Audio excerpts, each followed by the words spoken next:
Hello students, अगर आप Uttarakhand board class 12th के स्टूडेंट्स हो तो ये वीडियो आपके लिए बहुत महत्वपूर्ण होने वाली है, क्योंकि इस वीडियो में मैं आपको चैप्टर नंबर 4 जो कि आपका है सारणिक के 20 मोस्ट रिपीटेड इंपॉर्टेंट क्वेश्चंस बताने वाला हूं, जो आपके बोर्ड एग्जाम 2026 के लिए मोस्ट इंपॉर्टेंट रहने वाले हैं। और इन क्वेश्चंस में आपको मिलेंगे बहुविकल्पीय क्वेश्चंस और निश्चित उत्तरीय वाले क्वेश्चंस जो हर साल बार-बार एग्जाम में पूछे जा रहे हैं। तो वीडियो को एंड तक जरूर देखना, बिल्कुल भी स्किप मत करना। ये 20 मोस्ट इंपॉर्टेंट क्वेश्चन आपके बोर्ड एग्जाम 2026 के लिए हाई स्कोरिंग साबित हो सकते हैं। और साथ ही अभी तक आपने क्लास 12th के 2026 के सैंपल पेपर भी नहीं देखा है तो मैंने इसकी प्रॉपर प्लेलिस्ट बना रखी है, जो कि आपके सामने आ चुकी होगी। इस प्लेलिस्ट में आपको सभी सब्जेक्ट के सैंपल पेपर्स के दोनों सेट्स ही मिल जाएंगे, और इस प्लेलिस्ट का लिंक मैं डिस्क्रिप्शन में भी दे दूंगा और आपको ऊपर आई बटन पर भी मिल जाएगा, वहां से भी जाकर आप देख सकते हैं। और इस प्लेलिस्ट को अपने दोस्तों के साथ भी ज्यादा से ज्यादा शेयर करना, जिससे सैंपल पेपर सभी स्टूडेंट तक पहुंच सके। तो इन 20 क्वेश्चंस को बताने से पहले अगर आप हमारे चैनल पर नए हो तो सबसे पहले जाकर आप चैनल को सब्सक्राइब कर लें और सबसे महत्वपूर्ण बेल आइकन को ऑल पर प्रेस कर लें, जिससे क्या है मैं जब भी इसी तरीके से किसी और चैप्टर के भी मोस्ट इंपोर्टेंट क्वेश्चंस के ऊपर वीडियो अपलोड करूं तो उसकी नोटिफिकेशन आपके पास सबसे पहले जा सके। अब मैं यहाँ पर आपको ये 20 के 20 क्वेश्चन दिखा रहा हूँ और साथ में मैं यहाँ पर आपको इनका सोल्यूशन भी करवाता रहूंगा। हाथों हाथ यहाँ से आप सोल्यूशन को नोट कर लेना। तो ये हमारा इसका पहला क्वेश्चन है, जिसमें हमसे यहाँ पर एक सारणी दे रखा है और इसका हमें यहाँ पर मान निकालना है। इस तरीके के क्वेश्चंस आपको करने आने चाहिए, जिसमें हमसे सारणी का मान निकालने के लिए बोलता है, क्योंकि इस तरीके के क्वेश्चन हमारे एग्जाम में अक्सर रिपीट होते रहते हैं। तो ये हमारा मोस्ट इंपोर्टेंट क्वेश्चन है, तो आप इस क्वेश्चन को जरूर तैयार कर लेना। सारणी का हम कैसे निकालते हैं? जब भी हमें सारणी का मान निकालना होता है तो इनके हम क्रॉस मल्टीप्लाई कर देते हैं और कुछ भी नहीं करते। क्रॉस मल्टीप्लाई करके जो भी हमारा आंसर आता है वही हमारा इसका आंसर हो जाएगा। जैसे कॉस की हम कॉस से मल्टीप्लाई कर देंगे, यहाँ पर हो जाएगा हमारे पास कॉस स्क्वायर थीटा, और साइन के हम यहाँ पर माइनस के साइन थीटा से मल्टीप्लाई कर देंगे तो माइनस माइनस यहाँ पर हो जाएगा हमारे पास प्लस, तो यहाँ पर आ जाएगा साइन स्क्वायर थीटा, जिसकी वैल्यू होती है हमारे पास एक। ये फॉर्मूला आपने पढ़ भी रखा होगा। यहाँ पर आपको सभी क्वेश्चन के आंसर मिल रहे हैं, जिससे आपको लास्ट में सोल्यूशन ढूंढना ना पड़े। तो हाथों हाथ यहाँ से आप क्वेश्चन के आंसर को नोट करते रहे। और बोर्ड एग्जाम में चौथे चैप्टर से अगर कोई निश्चित उत्तरीय क्वेश्चन या फिर बहुविकल्पीय क्वेश्चन आएगा तो वो इन्हीं में से आएगा, इसी तरीके का आपसे एग्जाम में पूछा जाएगा। तो इनको आप ढंग से तैयार कर लेना। अब ये हमारे साथ दूसरा क्वेश्चन है और यहाँ पर भी हमें एक सारणी की दे रखा है, इसका भी हमें यहाँ पर मान याद करना है। तो कुछ नहीं करेंगे, सिंपल हम यहाँ पर इनकी क्रॉस मल्टीप्लाई कर देंगे और थोड़ी यहाँ पर आपको कैलकुलेशन भी करनी आनी चाहिए। आसान ही कैलकुलेशन है, कोई भारी कैलकुलेशन नहीं है, बहुत आसान कैलकुलेशन है, आराम से आप इसको कर लेंगे। तो यहाँ से आप इसके सोल्यूशन को भी नोट कर लेना। अगला क्वेश्चन है क्वेश्चन नंबर 3 और ये क्वेश्चन हमारा 2017 में आ भी चुका है। मोस्ट इंपॉर्टेंट क्वेश्चन है और इस क्वेश्चन के हाई चांसेस है कि ये क्वेश्चन आपका इस साल रिपीट हो जाए। यहाँ पर हमें एक सारणी दे रखी है और बराबर दे रखा है हमें 4 और यहाँ पर हमें लैम्डा का मान ज्ञात करना है। जैसे हम सारणी को सॉल्व करते हैं वैसे हम इसको सॉल्व करेंगे और आराम से हम लैम्डा की वैल्यू को निकाल लेंगे। तो हम यहाँ पर क्या करेंगे, क्रॉस मल्टीप्लाई कर देंगे। लैम्डा स्क्वायर की मल्टीप्लाई कर देंगे 5 से और 3 की मल्टीप्लाई कर देंगे 2 से, तो यहाँ पर हो जाएगा 5 लैम्डा स्क्वायर माइनस 3 हो जाएगा 6 बराबर 4। अब हमें यहाँ पर लैम्डा की वैल्यू को निकालना है, तो लैम्डा को हमें यहाँ पर अकेला छोड़ना पड़ेगा। तो ये जो हमारे पास माइनस का 6 है इसको हम दूसरी साइड में ले जाएंगे तो हमारा प्लस हो जाएगा। तो यहाँ पर आ जाएगा 5 लैम्डा स्क्वायर बराबर 10। अब हम यहाँ पर 5 से 10 को काट देंगे 2 बार, तो यहाँ पर लैम्डा स्क्वायर की वैल्यू कितनी आ चुकी है 2, लेकिन हमें यहाँ पर लैम्डा की वैल्यू निकालनी है। तो यहाँ पर जो हमारे पास स्क्वायर था इसको हम दूसरी साइड में भेज देंगे, तो यहाँ पर जो हमारे पास लैम्डा की वैल्यू होगी वो प्लस माइनस √2 हो जाएगी, क्योंकि जो हम इसको दूसरी साइड में भेजेंगे तो लैम्डा बराबर हो जाएगा √2 और वो भी प्लस माइनस का। तो ये हमारा इसका आंसर हो जाएगा। और यहाँ पर हमें लैम्डा की वैल्यू निकालनी थी, जो कि हमने यहाँ पर निकाल दी है। इस तरीके के क्वेश्चन भी आपके लैम्डा की मान निकालने वाले अक्सर एग्जाम में रिपीट होते रहते हैं, तो इनको भी आप जरूर तैयार कर लेना। अब देखते हैं इसमें आगे और क्वेश्चन को। अगला क्वेश्चन है क्वेश्चन नंबर 4 और यहाँ पर भी हमें एक सारणी दे रखी है, सब हमें यहाँ पर मान निकालना है। तो सिंपल यहाँ पर हम क्रॉस मल्टीप्लाई कर देंगे, कुछ नहीं करेंगे, x की x से मल्टीप्लाई करेंगे x स्क्वायर, यहाँ पर x माइनस 1 की x प्लस 1 से कर देंगे और यहाँ पर हमारे पास एक फॉर्मूला बनना है a square minus b square का, उसको हम यहाँ पर लगा देंगे और सिंपल खोल देंगे। यहाँ पर हमारे पास प्लस का x स्क्वायर है, यहाँ पर माइनस का, आपस में कट जाएंगे तो सारणी का मान कितना आ जाएगा 1। बहुत आसान क्वेश्चन है सारणी की, समझ लो कि अगर एग्जाम में आ गए तो ये फ्री के नंबर है, आराम से आप इन क्वेश्चन को कर मैथ एग्जाम में स्कोर कर सकते हैं। तो इन क्वेश्चन को आप जरूर तैयार कर लें। अगला क्वेश्चन है क्वेश्चन नंबर 5 और ये क्वेश्चन हमारा 2015 में रिपीट हो भी चुका है। यहाँ पर हमें एक सारणी दे रखा है 3 into 340 का और यहाँ पर हमें इसका मान ज्ञात करना है। तो कुछ नहीं करेंगे, इसके हमारे यहाँ पर नियम होते हैं जो कि शायद आपके सिलेबस में भर चुके हैं। तो यहाँ पर हम क्या करेंगे, उन नियम का ही उपयोग करेंगे। हम यहाँ पर क्या करेंगे, ये जो हमारे पास सेकंड वाली रो है इसमें से हम यहाँ पर 2 कॉमन ले लेंगे। 2 कॉमन हम यहाँ पर क्यों लेंगे, क्योंकि यहाँ पर हमारे पास पहली वाली और दूसरी वाली जो रो है वो दोनों सेम हो जाएंगी। अगर किसी भी अवयव की 2 रो या फिर 2 कॉलम हमारे सेम हो जाए तो उस सारणी का मान कितना हो जाएगा 0। सिंपल, इसका आंसर कितना आ जाएगा 0। नियम से ये फायदा होता है कि हमें ज्यादा कैलकुलेशन करनी नहीं पड़ती है। अगर आप इस सारणी को सॉल्व भी करेंगे, कैलकुलेशन करेंगे पूरी, तब भी इसका आंसर 0 ही आएगा। नियम पता होंगे तो 2 लाइन में आप इसके आंसर को ऐसे ही निकाल देंगे। और मैथ में हमें इसी तरीके की कैलकुलेशन करनी चाहिए, जिससे हमारा बोर्ड एग्जाम में टाइम भी बचे। तो ये भी हमारा इंपॉर्टेंट है, तो इसको भी आप जरूर तैयार कर रख लें।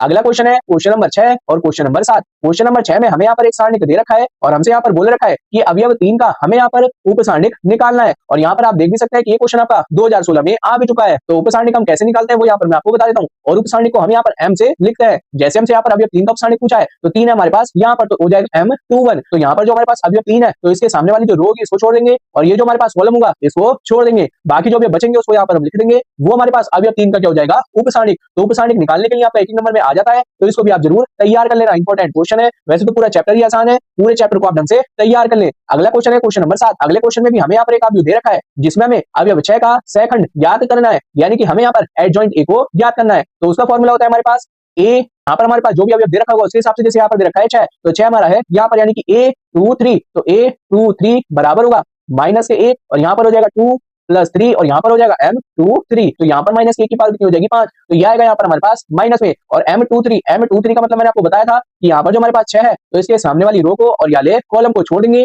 ये जो मैं यहाँ पर अवयव बचे होंगे इससे हम यहाँ पर सारणिक बना देंगे और इसको सॉल्व कर लेंगे। तो सॉल्व करेंगे तो इसका आंसर आएगा हमारे पास 7।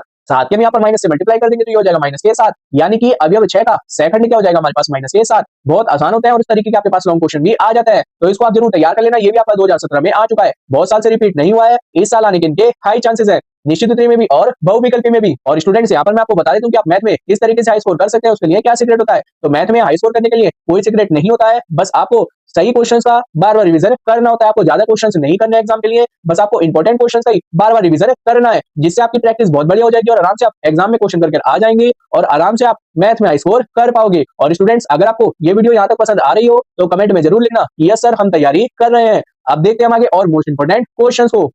अब अगला क्वेश्चन है हमारे पास क्वेश्चन नंबर 8। यहाँ पर हमें 2 into 2 कोटि का एक अवयव दे रखा है और यहाँ पर हमसे सहखंडज पूछ रखा है, और ये भी हमारा इंपॉर्टेंट क्वेश्चन है। जैसे भी आया था सहखंडज निकालने को, वहां पर एक अवयव का था, यहाँ पर हमें पूरे अवयव का निकालना है। तो जैसे मैंने आपको समझाया था वैसे हम इसको सॉल्व करेंगे, जो फॉर्मूला बताया था उसी फॉर्मूले का यूज करके पहले सभी अवयव का हम यहाँ पर सहखंडज निकालेंगे, उसके बाद में सहखंडज निकालेंगे, उसके बाद में उनकी रो और कॉलम को चेंज कर देंगे। जैसे कि आप यहाँ पर देख सकते हैं, पहले हमने यहाँ पर सभी अवयवों की वैल्यू को निकाला, फिर हमने यहाँ पर रो और कॉलम को चेंज कर दिया, तो ये जो हमारे पास अभी प्राप्त होगा ये क्या होगा हमारे पास एडजॉइंट है, यानी कि सहखंडज। तो यहाँ से आप इसके सोल्यूशन को नोट कर लेना।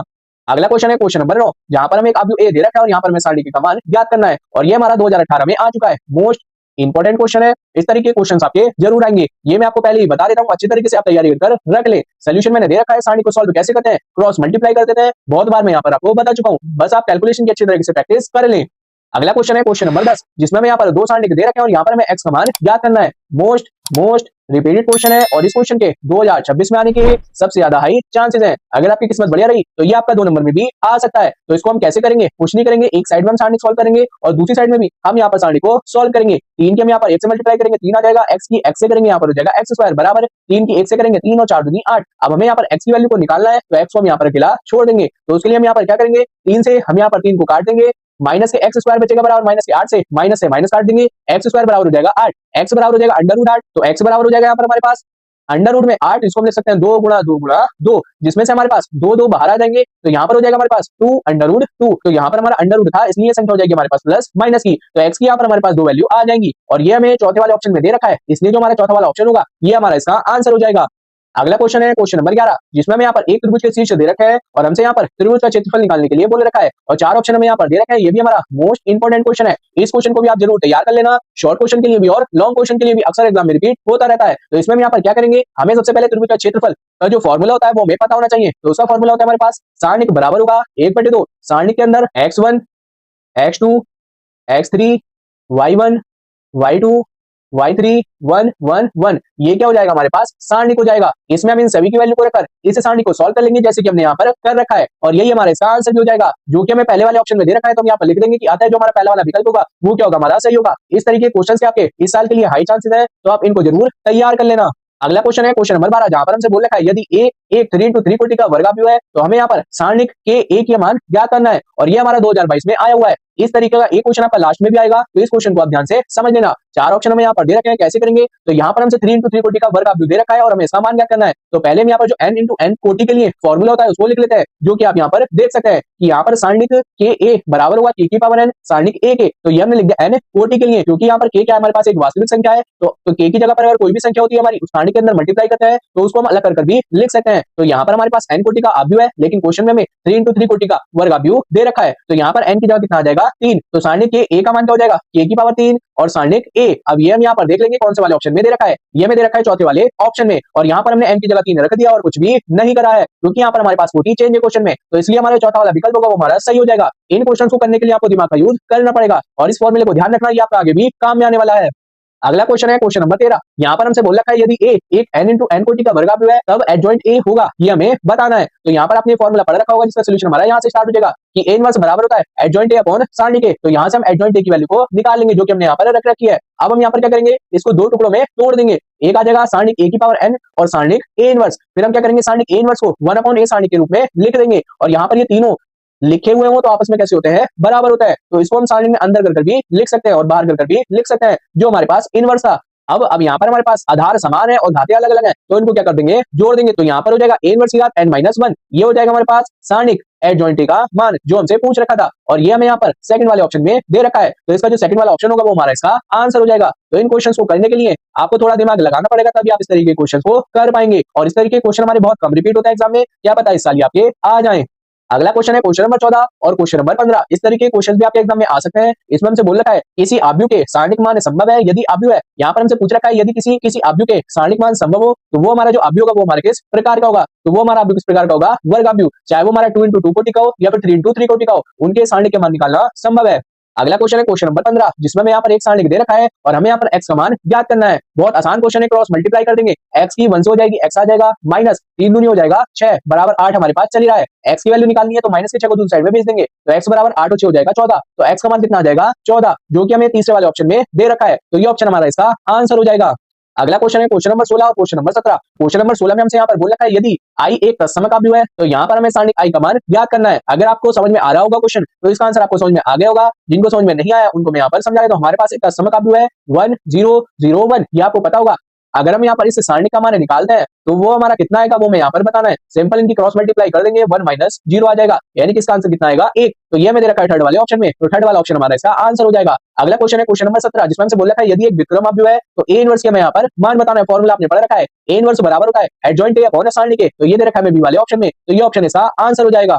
अगला क्वेश्चन है क्वेश्चन नंबर 18, जिसमें हमसे बोल रखा है त्रिभुज का क्षेत्रफल हमेशा होता है। त्रिभुज है, त्रिभुज का क्षेत्रफल क्या होगा, हमेशा कुछ ना कुछ होगा, यानी कि पॉजिटिव रहता है, निगेटिव नहीं रहेगा, शून्य भी नहीं होगा और धनात्मक ही हो सकता है। अगला क्वेश्चन है क्वेश्चन नंबर 19, जिसमें हमसे यहाँ पर बोल रखा है कि माना ए एक वर्ग आव्यूह है 3 इंटू 3 कोटि का और हमें यहाँ पर सारणिक ए का मान दे रखा है 2, तो हमें यहाँ पर सारणिक 2a का मान ज्ञात करना है। जो मैंने आपको फॉर्मूला बताया था उसको आप ध्यान रखना, तो उसके हिसाब से यहाँ पर फॉर्मूला बन जाएगा सारणिक 2a बराबर हो जाएगा 2 और यहाँ पर n आएगा, तो यहाँ पर हमें n की कोटि कितनी दे रखी है 3 और यहाँ पर आ जाएगा सारणिक a, तो यहाँ पर हमारे पास 2 की पावर 3 हो जाएगा 8 गुणा सारणिक a का मान कितना हो जाएगा 2, तो 8 दूनी कितना हो जाएगा 16, तो सारणिक 2a की वैल्यू कितनी आ चुकी है हमारे पास 16। तो इसका जो पहला वाला ऑप्शन है ये हमारा इसका आंसर हो जाएगा। बहुत आसान है, तभी मैंने कहा था कि उस फॉर्मूले को आप ध्यान रखना, उस फॉर्मूले का यूज हमारा लास्ट में क्वेश्चन में होगा। आप देखते हैं इसके लास्ट क्वेश्चन को, जो कि हमारा है क्वेश्चन नंबर 20, जिसमें हमसे यहाँ पर बोल रखा है शून्य वर्ग आव्यूह का सारणिक मान होगा वो मैं यहाँ पर बताना है। शून्य वर्ग आव्यूह बोल रखा है, यानी कि जो भी हमारे पास आव्यूह होगा वो कैसा होगा, शून्य वर्ग आव्यूह, यानी कि हर एक आव्यूह क्या होगा उसका शून्य होगा। अगर हम इसके सारणिक का मान भी निकालते हैं तो वो भी हमारे पास शून्य ही आएगा, जो कि हमें पहले वाले ऑप्शन में दे रखा है। तो ये हमारा इसका आंसर हो जाएगा।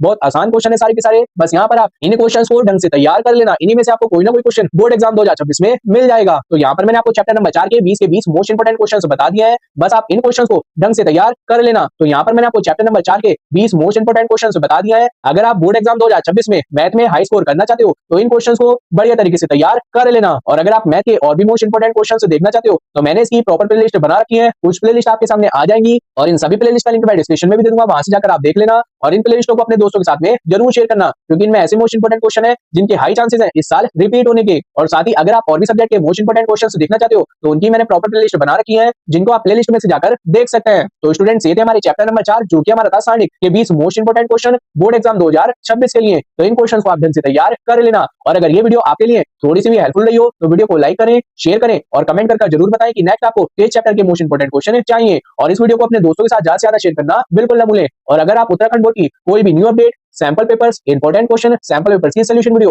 कुछ भी सबसे पहले पाना चाहते हो तो सबसे पहले अगर आप चैनल को सब्सक्राइब कर लें और सबसे महत्वपूर्ण बेल आइकन को ऑल पर प्रेस कर लें, जिससे क्या है मैं जब भी कोई भी न्यू वीडियो अपलोड करूं तो उसकी नोटिफिकेशन आपके पास सबसे पहले जा सके। तो मिलते हैं फिर हम आपको नेक्स्ट वीडियो में। Thank you for watching and best of luck for your exam.